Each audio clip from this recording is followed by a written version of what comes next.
নমস্কার and I welcome to you voice of Emon. তো আজকে তোমাদের দুটো অফিসিয়াল নোটিশ দেখাতে চাই বা এটা নিয়ে বলতে চাই, আর এটার সাথে কিন্তু অনেকটাই আমাদের এক্সামের সাথে সম্পর্ক যুক্ত। তার কারণ এই দুটো নোটিশ অনেক কিছু ইশারা করছে সামনের দিনে কি হতে চলেছে বা আমাদের এক্সাম কতটা দূর। এর সাথে সাথে এটাও না বললে নয় যে এখন আমরা দেখছি, দেখো, কোনো একটা চ্যানেল বা কোনো নিউজ পেপার যদি বলে যে এই মাসে এক্সাম হতে পারে, পসিবিলিটি আছে, সেটা কিন্তু একরকম, ঠিক আছে, সেটা তো বলাই যায়। বা বিভিন্ন ভোটের দেখে বা পুজো দেখে বিভিন্ন রকম ক্যালকুলেশন করে তুমি কিন্তু বলতে পারো যে সম্ভাবনা আছে, সেটা বলা একটা। আর ডাইরেক্ট একটা ডেট বলে দেয়া, এই দুটোর মধ্যে কিন্তু পার্থক্য অনেক, সেটা আমাদেরকে বুঝতে হবে। আর সব থেকে বড় কথা কি বলতো, এখানে কোর্স, আমার কোনো কোর্স নেই যে আমি কোনো কোর্স বিক্রি করার জন্য এরকম কিছু একটা ডেট বলে স্টুডেন্টদের মনে ভয় আনবো।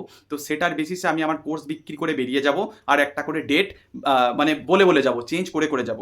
আমি আমার ভিডিওতে আজ পর্যন্ত কোনো দিনও না এই ডেট বলেছি। আমি বারবারই বলে এসেছি যে হতে পারে, তার কারণ সামনে ভোট, আমরা সবাই জানি, মাঝখানে পুজো, প্রসেসিংটা যদি কমপ্লিট করাতে হয় তো একটা নির্দিষ্ট মাসের বা সময় প্রয়োজন। তো সেটা দেখে আমি বলেছি। এরকম অনেকে আছে যে শুধুমাত্র বলেছে যে হতে পারে, তার কারণ আমরা এটাও দেখেছি যে ডেপুটেশন যারা জমা দিতে গিয়েছিল তাদেরকে বলে দেওয়া হয়েছে যে পুজোর আগে থেকে তোমাদের এক্সাম হতে পারে।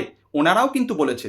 তো আমি এটা সবাই অনেকেই বলেছিল যে পুজোর আগে হতে পারে, সেমভাবে আমিও কিন্তু এটাই বলেছি যে পুজোর আগে এক্সাম কিন্তু তোমাদের হতে পারে বা শুরু হতে পারে। তার কারণ যদি এর মধ্যে এক্সাম স্টার্ট বা শুরু না হয় তাহলে কি হবে, তাহলে এটাই হবে এক্সাম আর এই ভোটের আগে বা আমাদের এক্সাম প্রসেস কমপ্লিট হবে না। আর ভোটের আগে এক্সাম প্রসেস কমপ্লিট হবে না, এটা হতে পারে না। তার কারণ এখন যেটা চলছে যে আমরা দেখছি এসএসসির একটা নতুন নোটিফিকেশান এসছে, একটার পর একটা নোটিফিকেশান আসছে। একই রাজ্যে যদি এসএসসির পরীক্ষা হতে পারে বা কুল সার্ভিস বা গ্রুপ সি গ্রুপ ডির মতো এক্সাম হতে পারে, তাহলে আমরা তো আর আলাদা জায়গায় বসবাস করি না যে ওদের আলাদা রুলসে হবে, আমাদের পরীক্ষা হতে পারে না, এমনও নয়। আর তার থেকেও যেটা বড় কথা, হাইকোর্ট 6 মে সম্ভবত যে হাইকোর্ট বলেছে যে সার্ভে রিপোর্ট জমা দিতে। আমরাও দেখেছি সুপ্রিম কোর্টও বলেছে যে সার্ভে রিপোর্টের জন্য একটা রাজ্য সরকার টাইম নিয়েছে। তো এই দ্রুততার জন্য কিন্তু এখন বলাই যায়, এখনও বলছি, বলা যায় পুজোর আগে এক্সাম হবে। আর আমি নয়, এটা অফিসিয়াল যারা একদম অফিসিয়ালভাবে লিখিত মে তো দেয়নি, কিন্তু যারা ডেপুটেশন জমা দিতে গিয়েছিল তাদেরকে কিন্তু স্পষ্টই বলে দিয়েছে পুজোর আগে থেকে এক্সাম শুরু হতে পারে। ঠিক?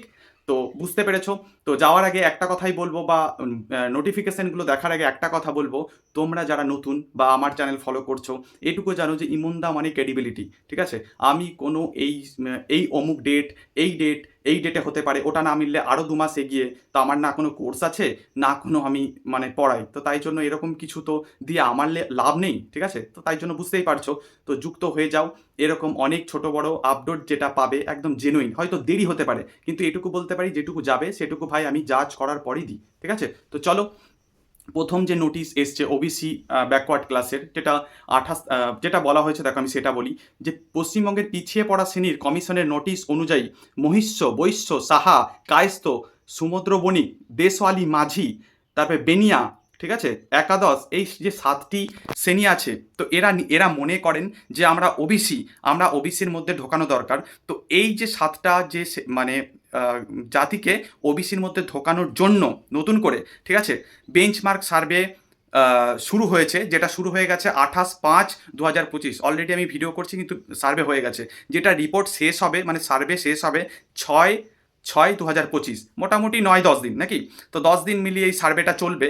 আর তার সাথে সাথে যেটা ডাটা এন্ট্রি শেষ 7/6/2025, কম্পিউটারে আপলোড হবে এই তারিখের মধ্যে। আর ফাইনাল রিপোর্ট জমা পড়বে 9/6/2025, ফাইনালি এই রিপোর্টটা জমা পড়বে 9/6/2025। বোঝা গেছে? এটা একটা নোটিশ। দাদা, এটার সাথে কি সম্পর্ক আছে এক্সামের? দেখো, আমরা জানি সুপ্রিম কোর্টের কাছে রাজ্য সরকার যখন ওবিসি মামলা উঠেছিল তো একটা টাইম নিয়েছিল যে এর মধ্যে আমরা বেঞ্চমার্ক সার্ভে করে আমরা কিন্তু জমা দেব, তারপরেই সুপ্রিম কোর্ট এটার উপর রায় দেবে, ঠিক আছে? তো এরকম একটা জায়গায় চলে এসছে। এর সাথে সাথে আমরা দেখেছি হাইকোর্টেও একটা চলছে, যেটা 6 তারিখের বলা হয়েছে, ঠিক আছে? তো বিভিন্ন জায়গা থেকে যে প্রেসার, আর তার সাথে সাথে আমরা এটা দেখেছি যে এসএসসির নতুন পরীক্ষা নিতে হবে, একটা টাইম পিরিয়ড বেঁধে দিয়েছে, আমরা সবাই জানি, সবাই দেখেছি, ঠিক আছে? এই জন্যই হয়তো রাজ্য সরকার এখন উঠে পড়ে লেগেছে কি এটা নিপটাতে হবে। আসলে কি বলতো, যদি চায় সরকার বা বোর্ড, এটা কিন্তু নিপটানো যায়, ঠিক আছে। এই জন্য এখন যে দ্রুততা দেখতে পাচ্ছি, এই 1-1.5 বছর কিন্তু সেই দ্রুততা দেখতে পারিনি। তার কারণ আমরা সবাই জানি সামনে ইলেকশন, ঠিক আছে। তো এখন বিভিন্ন জায়গায় যেরকম কলেজে অ্যাডমিশন বলো কিংবা মেডিকেল কলেজে অ্যাডমিশন বলো, বিভিন্ন জায়গায় কিন্তু এটা নিয়ে সমস্যা দেখা দিচ্ছে, ঠিক আছে।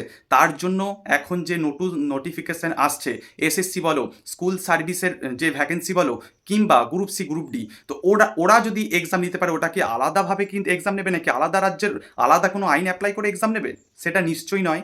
সেটা যদি হয় তাহলে বুঝতেই পারছো আমাদের এক্সামও নিতে পারে। আর আমি এটা নিয়ে আরেকটা কথা বলবো, যে অনগোয়িং রিক্রুটমেন্ট বলে একটা নোটিফিকেশান, এরপরে যে নোটিশটা পড়বো বা যেটা দেখবো সেটাই কি লিখেছে দেখো, সেটা দেখলে অনেক কিছু ক্লিয়ার হবে।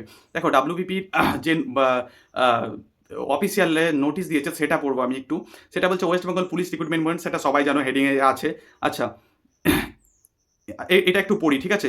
ইট has come to the notice of the West Bengal police recruitment board that various social media platform, YouTubers and job related newspaper, দেখো জব রিলেটেড নিউজ পেপার বা ইউটিউবার আমি বললাম, প্রথমেই বলেছি যে অনেক কিছু দিচ্ছে, অনেক ডেট বলছে, ঠিক আছে। ডেট বলার পর সে ডেট মিলছে না, আরেকটা ডেট বলছে। এতে করে কি বলতো, স্টুডেন্টদের মধ্যে একটা ভয় পয়দা করছে। সেই ভয়ের জন্য কোর্স বিক্রি করছে, আর কিচ্ছু না, ঠিক আছে। তো এটা যেটা চলছে এর সাথে সাথে দেখি, এটা বলছে একদম বিশ্বাস করতে না, অফিসিয়াল শুধুমাত্র এখানে আরেকটা লাইন লিখেছে, তোমরা হয়তো নোটিস করেছো কিনা জানি না, অনগোয়িং রিক্রুটমেন্ট বলে একটা জায়গা, হ্যাঁ এই যে দেখো, gate updated status of the ongoing recruitment, দেখেছো? তো বুঝতে পারছো অনগোয়িং রিক্রুটমেন্ট যে বলতে কি বোঝাচ্ছে। অনগোয়িং রিক্রুটমেন্ট বলতে আমাদের যেগুলো ফর্ম ফিল আপ হয়ে গেছে, তো ফর্ম ফিল আপ যদি হয়ে গেছে, আমরাও জানি হাইকোর্ট যে রায় দিয়েছিল যে অনগোয়িং রিক্রুটমেন্টের উপর পরীক্ষার কোনো প্রভাব পড়বে না, ঠিক আছে। তো এটা যদি হয় তাহলে নিশ্চয়ই সুপ্রিম কোর্টও ওটার উপর কোনো স্টে লাগায়নি, তাহলে বুঝতেই পারছো আমাদের পরীক্ষা নেওয়া কিন্তু সম্ভব।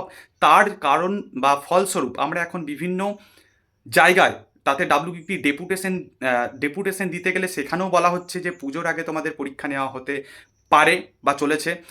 আর এটা যদি নাই হয় বা এই পরীক্ষা যদি শুরু না হয়, তাহলে কিন্তু পরীক্ষা হবে মানে নিয়োগ কমপ্লিট করাবে কি করে, কারণ তার জন্য নিয়োগটা কমপ্লিট করানোর জন্য একটা নির্দিষ্ট টাইম বা সময়ের প্রয়োজন, ঠিক আছে। তো এই জন্য এটা দেখার পর অনেকে বলেছে এটা কোনো, আমার মনে হয় না কোনো মানে ভুল করেছে, যে পুজোর আগে, আমিও বলেছি যে পুজোর আগে আমার ভিডিও দেখতে পারো, পুজোর আগে এক্সাম কিন্তু শুরু হবে, আমি বারবারই এটা বলেছি। তার কারণ এটা ভাবতে গেলে কোনো রকেট সায়েন্স লাগাতে প্রয়োজন হয় না, কারণ এটা যদি না শুরু হয় বা পুজোর আগে যদি না আমাদের এক্সাম কন্ডাক্ট করানো হয়, তাহলে কিন্তু একটা নির্দিষ্ট মানে টাইম লাগে। তার কারণ 3-4টে স্টেজ আছে, প্রথমে প্রিলি, মাঠ, মেন, ইন্টারভিউ, মেডিকেল, বুঝতেই পারছো তো একটা নির্দিষ্ট সময় বা লাগে।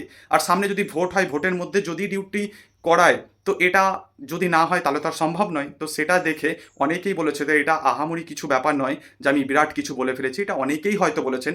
এটাতে কিন্তু কোনো সমস্যা হওয়ার কথা নয়, ঠিক আছে। কিন্তু যারা বলেছে এই যে ডেট বলছে না, অমুক ডেটে ফালানা ডেটে এক্সাম হতে চলেছে, এই ডেট মিলছে না, আবার একটা ডেট, তারপরে কোর্স লঞ্চ, বুঝতে পারছো? তো সেটাই বলছি, সেখান থেকে ভাই যেখানেই হচ্ছে সেখানেই একটু ক্রেডিবিলিটিটা চেক করবে, ঠিক আছে, যে কতটা মানে বিশ্বাসযোগ্যতা সেটা চেক করবে। তারপরেই তোমরা যে যেখানে দেখছো ভিডিও দেখতে পারো, কোনো সমস্যা নেই, ঠিক আছে। তো চলো, অনেক কিছু বুঝতে পারছো বা অনেক কিছু জানতেও পারছো। তো এটাই বলছি, পরীক্ষা পুজোর আগেই হবে আমাদের, ঠিক আছে। যদি পরীক্ষা হয় তো পুজোর আগে হওয়ার সম্ভাবনা প্রবল, ঠিক আছে। যদি পুজোর আগে পরীক্ষা না হয় তাহলে কিন্তু পরীক্ষা প্রসেস আর কমপ্লিট হবে না। আশা করছি এই মুহূর্তে যা অবস্থা, সরকার কিন্তু একটা মানে এখন কিন্তু ভালো স্পিড নিয়েছে। দেখেছি আমরা কোনো স্পিড, যে 1.5 বছর ধরে কোনো স্পিড দেখতে পাইনি, কিন্তু ইদানিং দেখতে পাচ্ছি একটু যেন স্পিড নিয়েছে, বুঝতে পারছো? তো এটা যাই হোক, যেভাবে হোক ভালো লাগছে, এটাই যেন হয় আর আমাদের পরীক্ষাগুলো হয়ে যাক। আমরা তো এটাই চেয়ে আসছি 1.5 বছর ধরে। তো চলো, সবাই ভিডিওটাকে একটু সাবস্ক্রাইব করে নিও চ্যানেলটা, আর একটু শেয়ার করো বন্ধুদের সাথে এরকমই জেনুইন আপডেট পেতে। তো চলো, থ্যাংক ইউ।